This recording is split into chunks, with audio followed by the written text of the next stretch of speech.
depannya tuh bagaimana. Nah, sebelum kita mulai, di sini udah pada sarapan belum? Belum. Udah. Kalau yang belum masih sanggup gak mengikuti ini? Masih. Mengikuti kegiatan di sini kita ada beberapa peraturan. Yang pertama, kalian adik-adik sekalian diharapkan untuk bisa aktif berpartisipasi dalam kegiatan ini. Nah, misalnya kalian ada pertanyaan yang nggak dimengerti, itu boleh ditanyakan nanti atau kita berdiskusi. Nanti kita juga akan ada simulasi. Nah, di simulasi itu kalian bebas mengekspresikan bagaimana diri kalian sendiri. Kakak mau ajak kalian ice breaking, mau nggak? Oh. Nah, ice breakingnya itu juga berhubungan dengan materi kita, tujuan hidup. Cuman kayak nanti kalian akan kakak tunjuk satu kata untuk masa depan. Satu kata untuk masa depan. Satu kata aja ya, bukan satu kalimat. Siapa mau duluan? Atau mau langsung ditunjuk? Tunjuk. Satu kata untuk masa depan. Semangat. Oke. Satu kata untuk masa depan. Sukses. Satu kata untuk masa depan. Tadi kita dari FGD itu terlihat bahwa adik-adik sekalian itu sudah tahu bahwa kedepannya itu kalian harus semangat dan harus mencapai kesuksesan. Itu intinya. Nah, di sini kita akan bahas lebih detail lagi melalui PPT yang kakak sediakan. Di sini judulnya itu tujuan hidup. Nah, di sini dijelaskan bahwa tujuan hidup itu ada 3 macam. Yang pertama itu untuk menentukan arah keputusan kuliah atau kerja. Jadi melalui tujuan hidup kalian itu akan dapat merancang kalian itu setelah tamat SMA mau kemana, apakah mau kuliah atau mau kerja atau mungkin siapa tahu mau nikah. Nah, dari situ itu perlu dirancang dari sekarang agar kehidupan kalian tuh lebih terstruktur dan kalian bisa membuat strategi untuk kedepannya bagaimana. Nah, kalau yang kedua, yaitu tujuan hidup dapat memberikan motivasi dan semangat menghadapi tantangan. Karena tujuan hidup itu bisa juga kita ibaratkan sebagai sebuah motivasi untuk kita tuh semangat. Kayak kita lagi belajar, capek-capek belajar, tapi kita harus tetap belajar karena apa? Kalian ada tujuan kalian mau jadi orang sukses. Gitu. Nah, ketiga dia meningkatkan rasa bahagia dan percaya diri.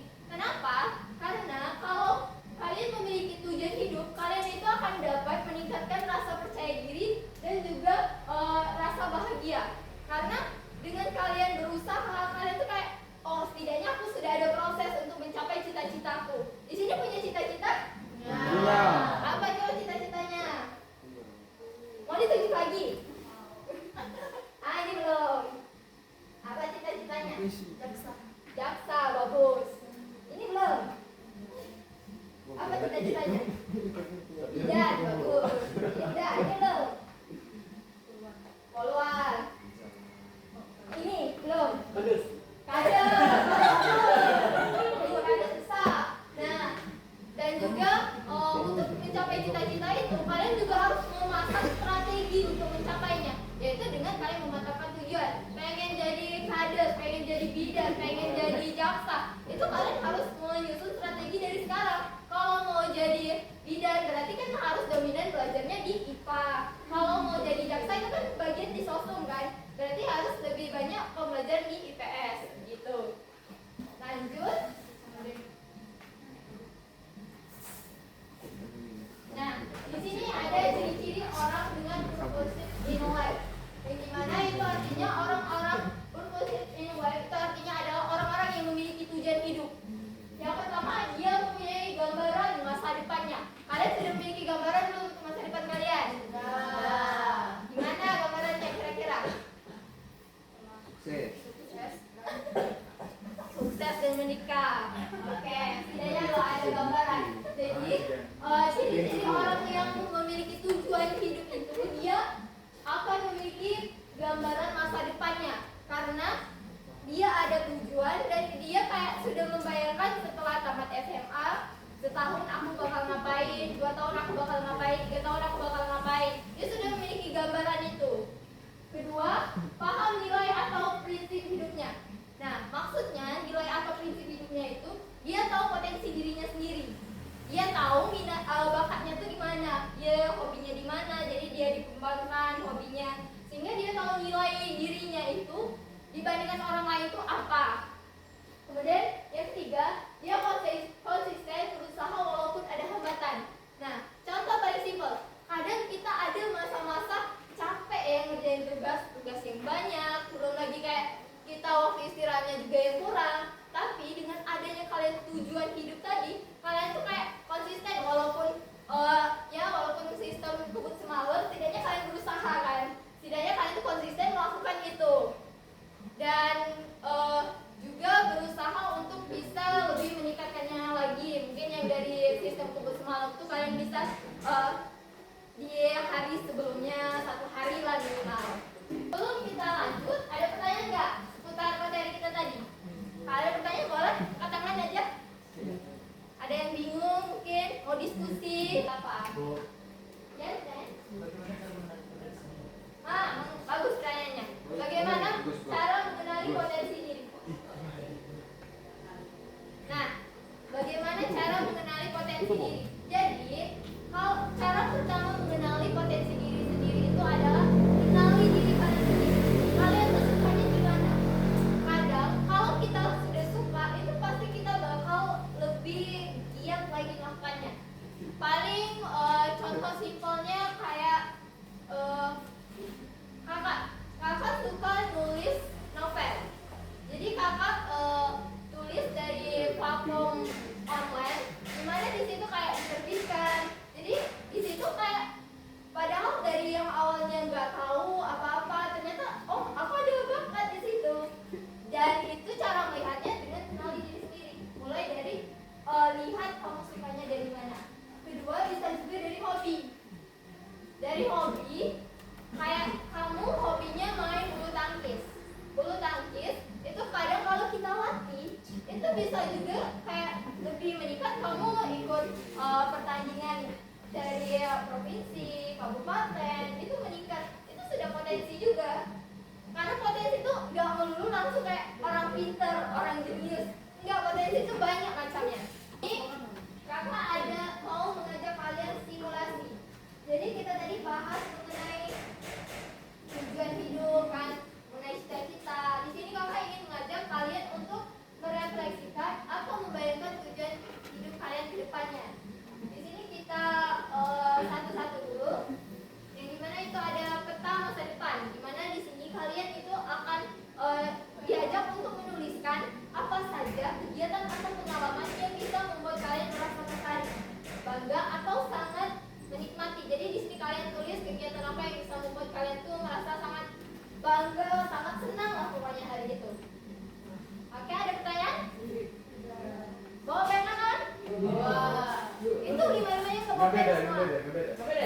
Beda. Pokoknya aku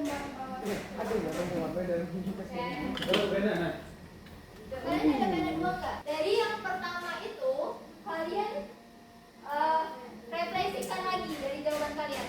Momen itu berharga. Terus apa yang membuatnya berharga? Terus kelebihan momen itu apa dibandingkan momen lainnya? Nah, kalau yang kedua dari tahukah PD 1 dan 2 itu kan ada peta 1 peta 2. Kalian sudah bisa merefleksikan tentang diri kalian sendiri. Dimana kalian bisa menganalisis apa yang membuat kalian bahagia, apa yang mengapa momen itu bahagia. Itu artinya kalian sudah memahami mengenai diri kalian sendiri. Nah, selanjutnya kita akan alihkan dengan momen tersebut dengan keinginan dan impian kalian. Dengan keinginan dan impian, kayak cita-cita. Di sini ada dia impian atau cita-citanya apa, terus strategi kalian untuk mencapainya itu bagaimana, dan juga kayak plan cadangan. Jadi mana kadang kita sudah merencanakan, kadang-kadang nggak sesuai harapan. Jadi harus menyiapkan plan cadangan.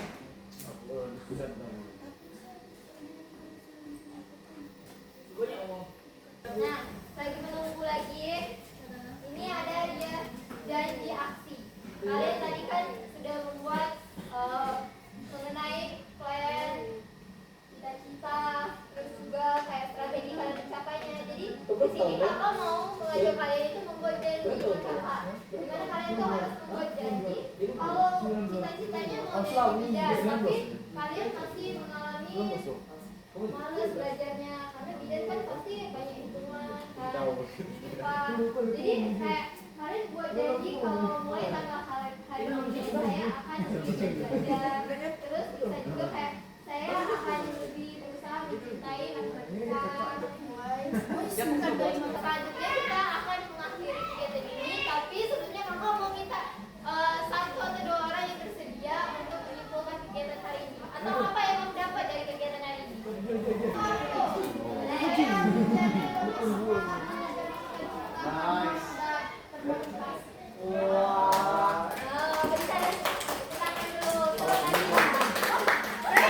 Nah, terima kasih untuk adik-adik sekalian sudah mengikuti kegiatan ini. Jadi sebenarnya kegiatan ini salah satu kegiatan yang meningkatkan psikologikal well-being siswa. Kalau psikologikal well-being yang kemarin yang kalian isi. Itu aja yang bisa kakak sampaikan. Dan kakak mohon maaf apabila ada salah-salah kata. Kakak akhiri, wabillahi taufiq wal hidayah. Wassalamualaikum warahmatullahi wabarakatuh. Ini kalian beri tanda centang aja. Kayak 1, 2, 3, 4, 5 kayak kemarin. Nah, inilah